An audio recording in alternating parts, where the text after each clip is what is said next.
خۆشەویستان لە تەوەرەی سێمی پرۆگرامەکەماندا هیوادارم لەگەڵمان ما بێتنەوە. ئێمە باس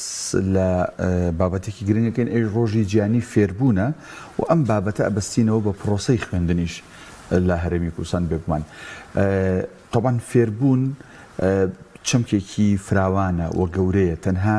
یەک شت ناگرێتەوە. فێربوون لە هەموو بوار و بابەتێکە هەر فێربوونە، هەر ڕێبازی خۆی، هەر پرۆگرامی خۆی، هەر با بڵێن ڕێگەی و ڕێچکەی تایبەت بەخۆی هەیە. ئێمە لە هەرێمی کوردستان تا چەند هەوڵمان داوە لە هەموو بوارەکاندا فێر بین، ینی بە هەر فێربوون نەبەستینەوە بە قوتابخانە یان بەس بۆ خوێندن بڕۆ، بەڵام یەکێک لە پایە گرنگەکانی فێربوون بێگومان خوێندەواریە، بێگومان نووسینە، قوتابخانەیە، مەدرسەکانن و پرۆسەی خوێندنیش لە بابەتەیە حزورێکی گەورەی هەیە. ئەم تەوەرەیە گەنگەشایەکەین، شرۆڤەیەکەین بە میوانداری زۆر بەڕێز مامۆستا ئەمین سەپان، نووسەر و شارەزا لە بوارەکەدا. مامۆستای بەڕێز بەخێر بیت. یخوا بەخێر بیت. من پێم خۆش بوو لە بەیانیانە خواردنێ بخۆم کە من بتوانم سۆدی لێ وەرگرم. باش. ئەو بەرنامانەی ئێوەش لەم بوارە ئامادەیەکەن، ئەوانە کۆمەڵێ خواردنی معنەویە بۆ هەست و بیری نووسەر و ئەدیب و ڕۆژنامە نووس و مامۆسای ئازیز. ئێمەش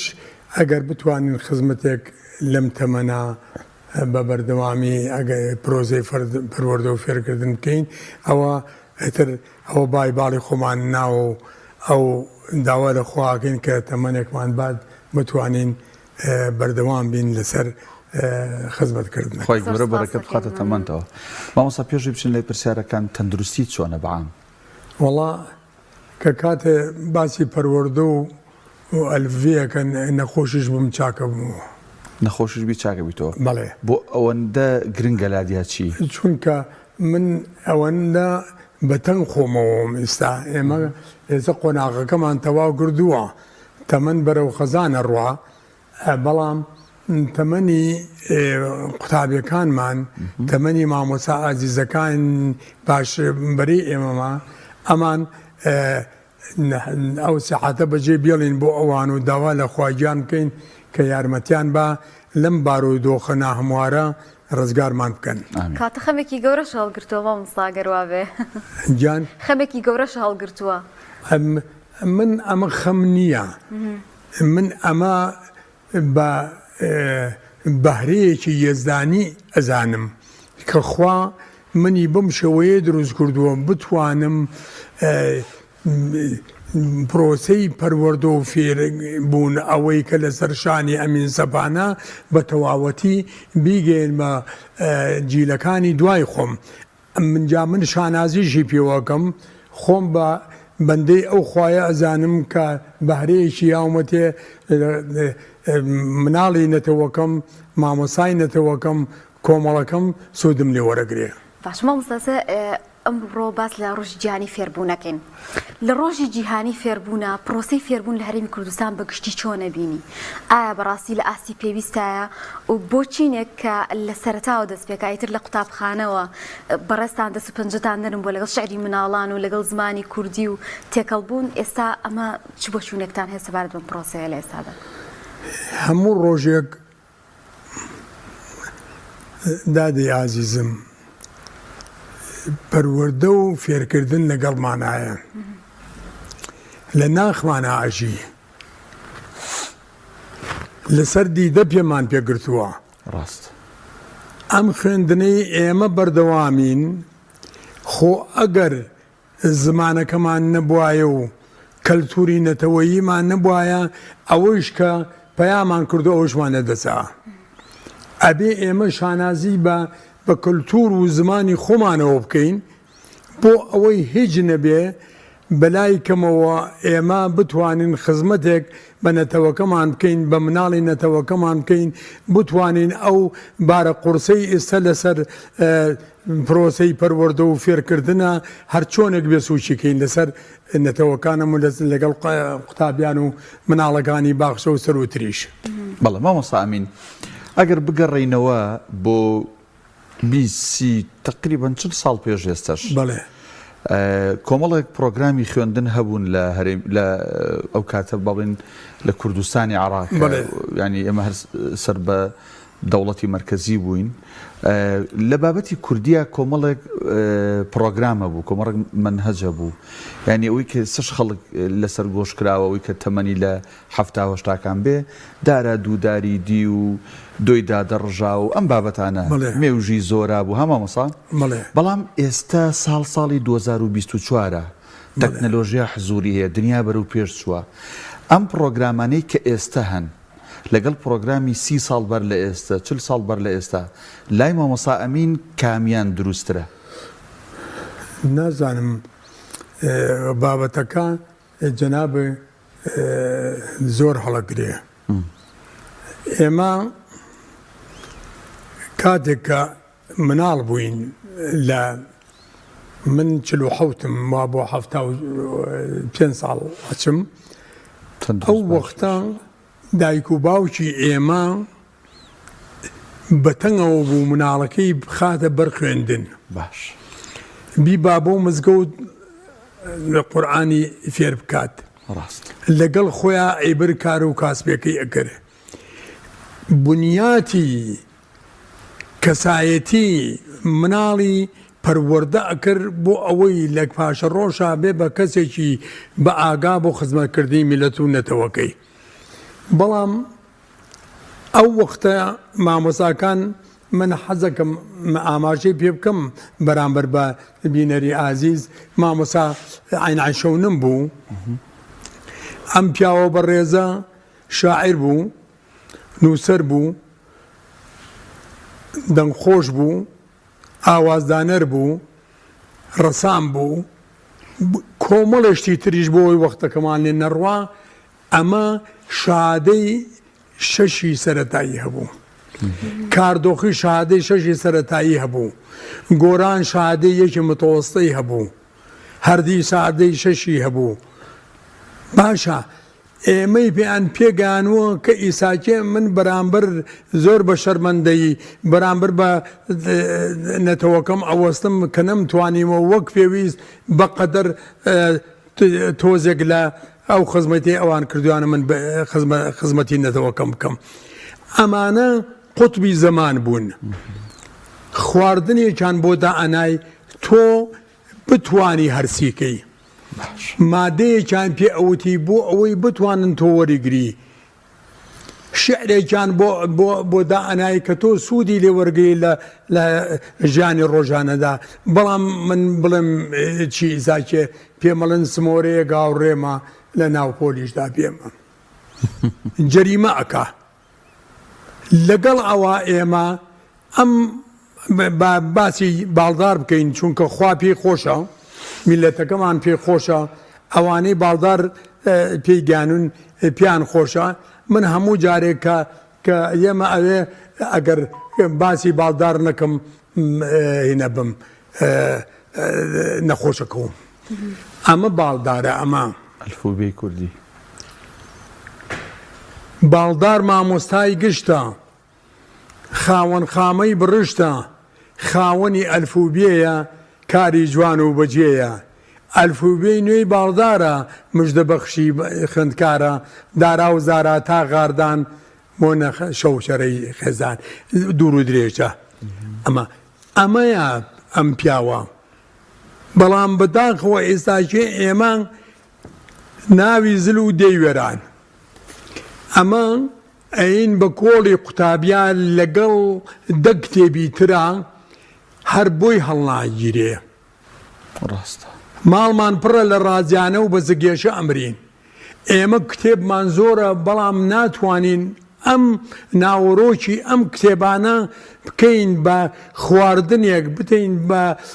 بابەتێک کەوا ئێمە ئێستا و داهاتوو سوودی لێوەرگرین ئێمە ئەخوێنین بۆ ئەوەی بخوێنین بۆ ئەوەی پێ بگەین ناخوێنین بۆ ئەوەی شادێ وەرگنی یاخۆ تاعین ببینی کێشەکە ئەوەیە خوێندن لە ئێستان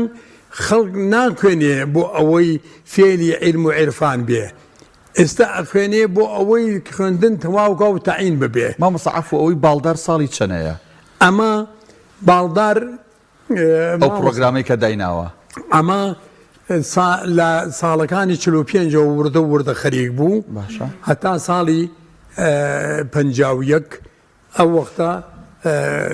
کتێبەکەی دانا لە ئەو وەختە باڵدار ئەگەریمە باسی باڵدار بکەین ئینشەڵڵا هەڵیەگرین بۆ بەرنامەیەکیکە بۆەوەی بە تێر و تەسەلی لە خزمەتی باڵدار و لە خزمەتی مەبەستم ئەوە بوو دوای چەندین ساڵ لەو پرۆگرامەی باڵدار هێشتا پرۆگرامێکی تر نهاتوو ئەوە تێپەڕێنێ وەک پێویست نا بەڵام وەک ئەوەی ئەمە زیینە بە چاڵ بکە سێ پرۆگرامیکە دانراوە باشە سێ پرۆگرام هەیشتیان نەگەیشتینە ئەو ئەنجامەی کەوا مناڵی کورد چاوەڕێیەکە ئێستا یەک بابەتی ئینێ بۆ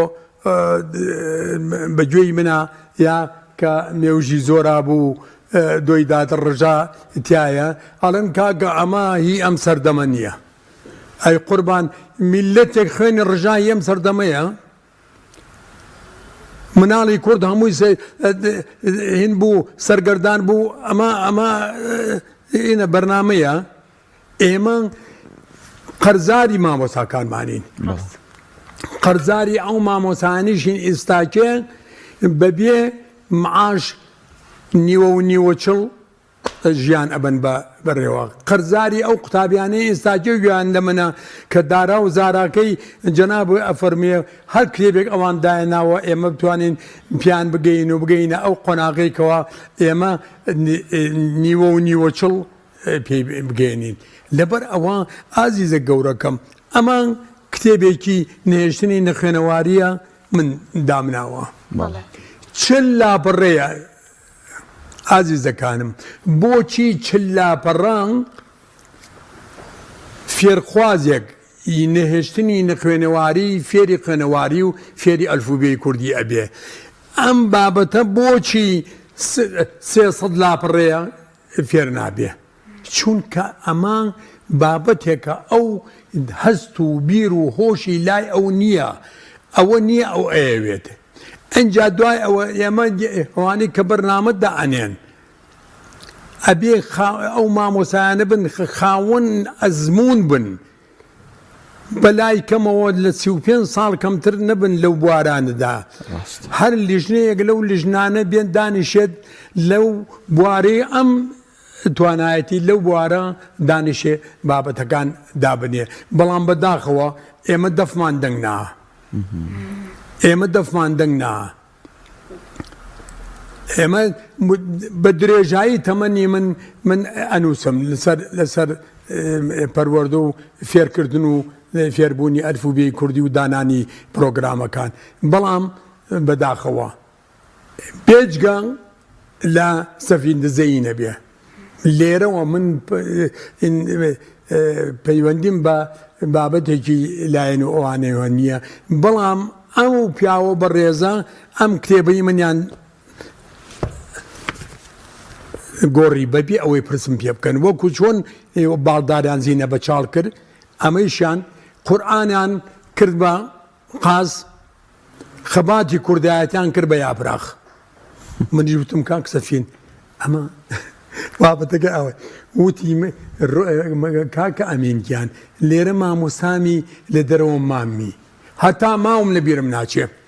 ئەلفوبێم بەرەبێت زەحمەت خوا مامۆستا ئەلفوبێکی باڵدار با لەگە قسەکانی جەناب تا هەر بۆ یادگاری بینەران کاک عەبدولخالق سویلی بە دیپی ئەمنەی خەمە سەر هەندێک بابەت بڕافەرمونێەوە مامۆستا بابەتی زمان کللتور دابوونەریت ئەوانە بێگومان دەتوانین لە منهەجێک کاشان بەشانی ئەو زانستی فێرێ بین کۆیکینەوە ئەو منهەجێکی ئێستا هەیە تا چەندێک ئەمیتیا جێبۆتەوە ئایا ئێوە کە گلەیتان بۆن لەم بابەتانە هەیە لەم منهەجانە هەیە کاریگەریەکەیتان بینیوە لە ناو جیلی تازەی ئێستاە کە لە ناو کۆمەلگادان و ڕۆژانە هەڵسوکۆتیان لەگەڵاکەن چۆن ئێمە من کاگالان ڕەفیقمە کاک دڵشاد ڕەفیقێکی زۆر نزیکمە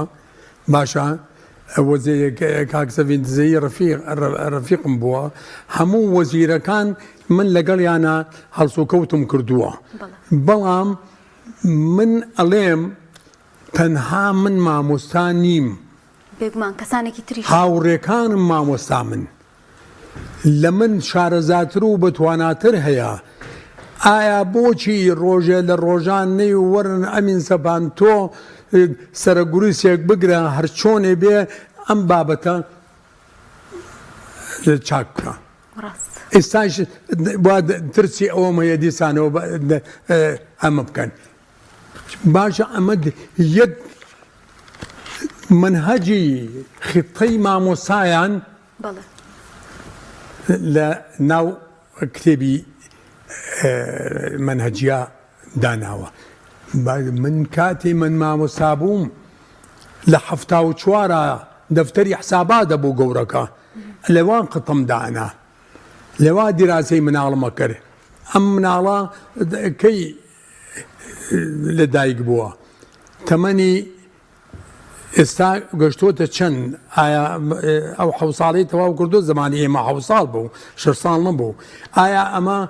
لە ماڵەوە چەند کەسن کرێچین یا کرێچی نین نەخۆشی هەیە یا نەخۆشی نییە باشە هەمچی شتێک لەو مناڵە بوونی بووە ئەبواە لای خۆم تەسجیل مەکرد بۆ ئەوی بە پێی ئەو معلوماتانە من هەڵسەکەوت بکەم مامۆستا ماشەڵڵا شاری زۆر جوانە هەیە لە هی مناڵانە یەکێک لەو شارانەمان بۆڵێ کە هاوکات لەگەڵ منهەجەکانە داد نابێت یان ئێستاش لە یادی زۆر کەساما بێت بەڵێن یەکێک لەو شعرانی کە بۆ مناڵانە نووسیوە بۆمان بڵێ لێرەوە و یەکێک بێلەوانی کە بوونە لە منهەجابیان لەسەر دەم مابێتەوە ئێستاش باسی لێ بکەن ئەمە کتێبێکە بەڵێ شار و لادێت یەکەڵ بوو ئەمە هەمووی ئۆپەرێتە ماڵە باجێنەیەم خەتخەتێنە هەڵمەقۆیە باشە سکفتەی سابونکەرانە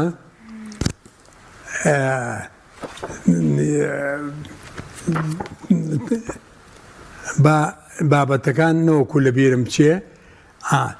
تێکەڵبوونی شار و لادەیە کە ئێستاکێ ئێمە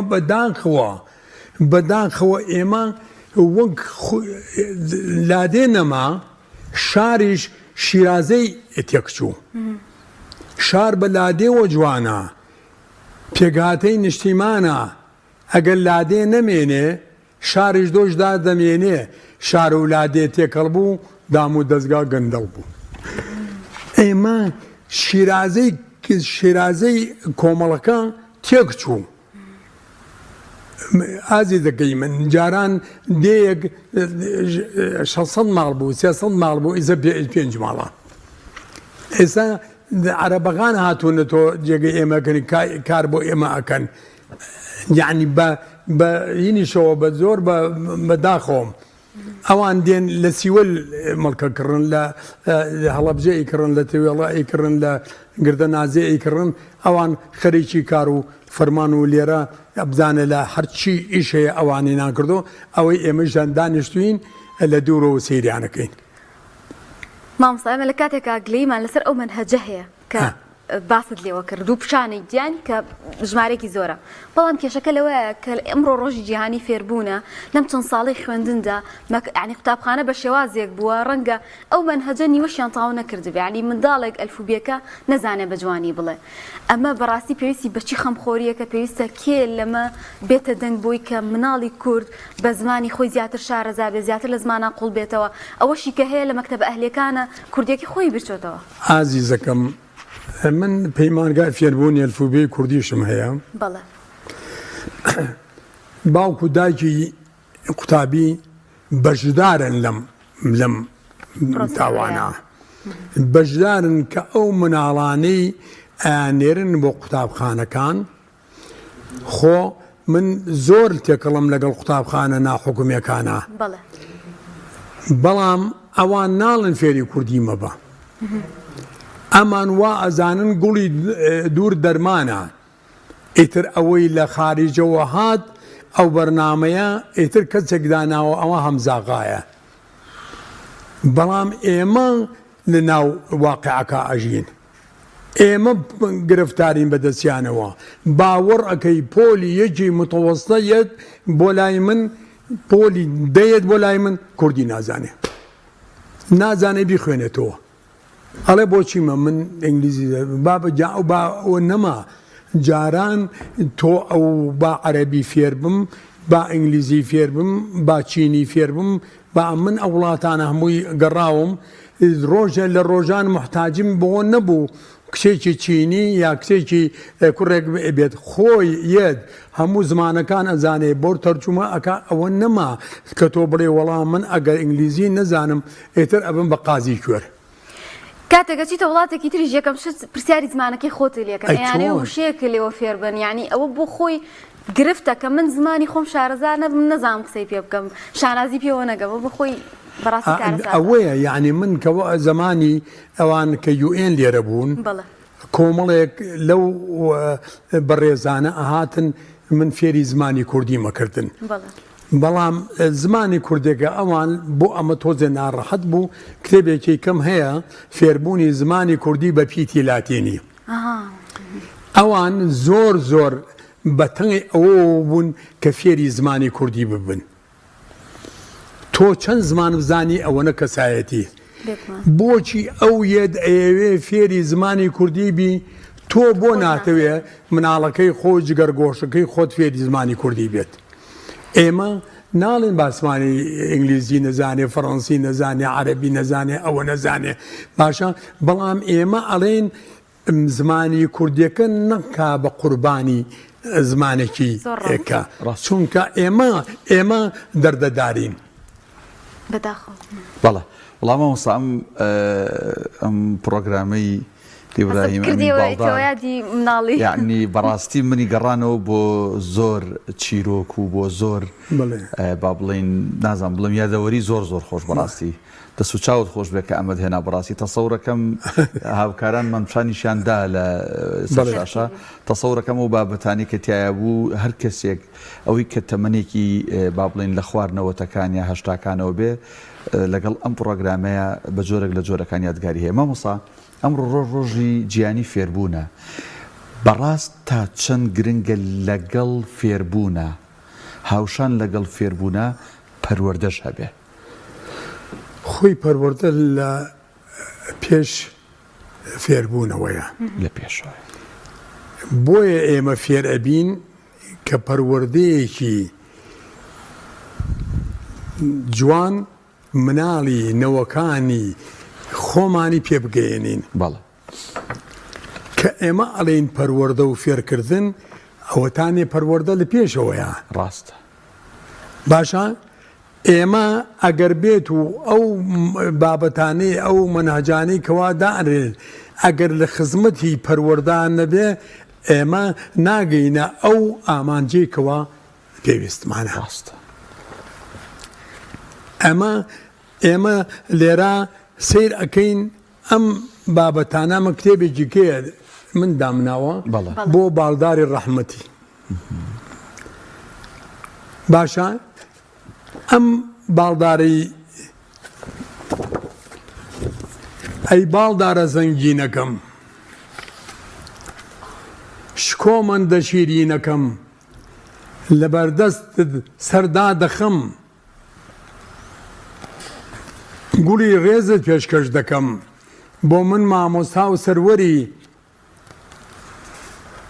فەخری کوردی تاجی سەری تا ئەو ڕۆژەی ئێمە هەبین ڕێز لە ئەلفوبیەکە دەگرین. مامۆستا بۆ نە متەئەسیری بە باڵدارەوە؟ من ئەزانم چییە، من ئەزانم چ دەرگایەکی بۆ من کردوێتەوە، بەڵام فەرموودێ سەر لە گۆڕنراوە نیە زینە بە چاوراوە، یعنی من بەڕاستی پێم ناخۆشە. ڕۆژێکیان من دوکانەکەم لای ئۆرەزی بوو، هێنێک هات مقابلی تەلەڤیزیۆنی بووم وەکو لە چۆن لە خزمەتی ئێوام هاتمەوە، ئەمانە مناڵێک لە هات شەو وێنەکە بوو بەیانی هاتم سەرم کچێکی نازدار وەستاوە لەوێ ئینتیزاری منەکەم جوان مەزانی ئێوێ شتێکم لێ بکرێت دەفتەرێکم لێ بکڕێ وتی مامۆساگیان ئەو شعرەی ئەمشەو خوێنتەوە هەمووی باسی جوانی من بوو. وتم وڵی ڕۆڵە ئەمە باسی باڵدار بوو. بەتم ئەوە باسی باڵدار بوو. با ئەمە شعرەکەیە ڕۆژێک کچێ لەسەر ڕێما ڕاوەستا بوو وتی ماما. ئەو شعرەی ئەم شەو خوێنتەوە هەمووی باسی جوانی من بوو. وەک ئیلهامی شعری گۆران بە سروش تا ئاشوویتەوە وردە وردە بە جەستەی پڕ لە جوانیمدا شۆڕ بوویتەوە. پەری زادە ئەوەی وتم هەمووی ئەندێشە و خەیاڵ بوو. لە ئاسمانی شعری منە ئەستێرەیەک نەبوو دوور لە سایقەی ساماڵ بوو. ئەو نازدارەی کە بە خەیاڵ ئەم هۆنراوەم بۆ دانابوو ئەوە تاپووی جوانی ڕۆحی پاشی ئیبراهیم ئەمین باڵدار بوو. مامۆستاگیان لە کۆتایی بەرنامەکەوتەوەرەکە نزیک بوونێتەوە حەزەکەم دوا قسەی خۆت بەپێی ئەو ئەزمونە باشەی هەتە و کۆت کردوتەوە. ئەگەر گوێیەک هەبێ بۆ گوێ لێگرتن لەلایەن دەسەڵاتەوە لەلایەن وەزارەتی پەروەردەوە پێشنیاری تۆ داواکاری تۆ لە وەزارەتی پەروەردە چیە بووی کە نەوەکانی ئەم میلەتە بە جوانی فێر بکرێن و بە جوانی پەروەردە بکرێن؟ ئێمە خۆمان نامانەوێ گەرنا ئەو کتێبەی کە من پێم بوو ئەوە تۆزێک گرتە ئامێز.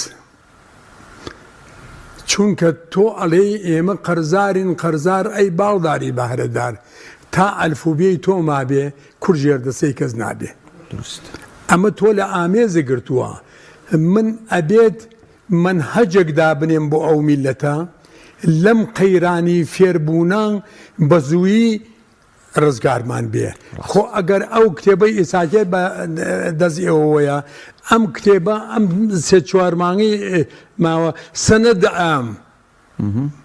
باشە پەیمانەیەم بەخوا و بە میلەتەکەم و بە وەزارەتی پەروەردە بەو کتێبەی باڵدار بەم چوارمانگ هەمووی فێرە بێ. ئەی بەمەی کە ئێستا هەیە ئەمە نییە ئەمە قورسە قورسە ئەمە ئەو حەزی لێ ناکە. ئینسان دوژمنی شتێکە کە حەزی لێ نەکە. ڕاستە ئەمە کێشەکە ئەوەیە. ئەنجا من وا خەریکم ئەوە ئەڵێن ئەم پیتانە پیتی دواوە وی ناوەڕاست وی پێشە و ئەمانە هەرێکی باڵداری ڕەحمەتی بابەتێکی بۆ ئامادە کردوون. بەڵام منیش هاتووم ئێساکی ئەڵێم با ئەو بیانوێشان ببڕم بابەتەکانم دەمج کردووە پێتەکانم دەمج کردووە بۆ ئەوەی زۆر بەڕێز مامۆستا ئەمین سەپان نووسەر و شارەزا لە بواری پەروەردە سوپاس بۆی کە لەم تەورەی لەگەڵمان بووی بەڕاستی قسەی زۆر جوانت کرد و ئێمەت گەڕاندەوە بۆ چرکە ساتێکی مێژووی کە دنیا یادگاریمانتیا تۆمار کردووە. خوا بەخێر بیت. سپاسی ئێواکەم هیوادارم بەرنامەکە جێگەی خۆی بگرێ و ئینشاءالله ئەو خەڵکانی گوێیان خۆی گەورە بەرەکەت بخاتە تەمەنتەوە ئینشاءالله تەندروستێکی باش سوودیان دێ ببینێ ئینشاءالله. سەلامت بی.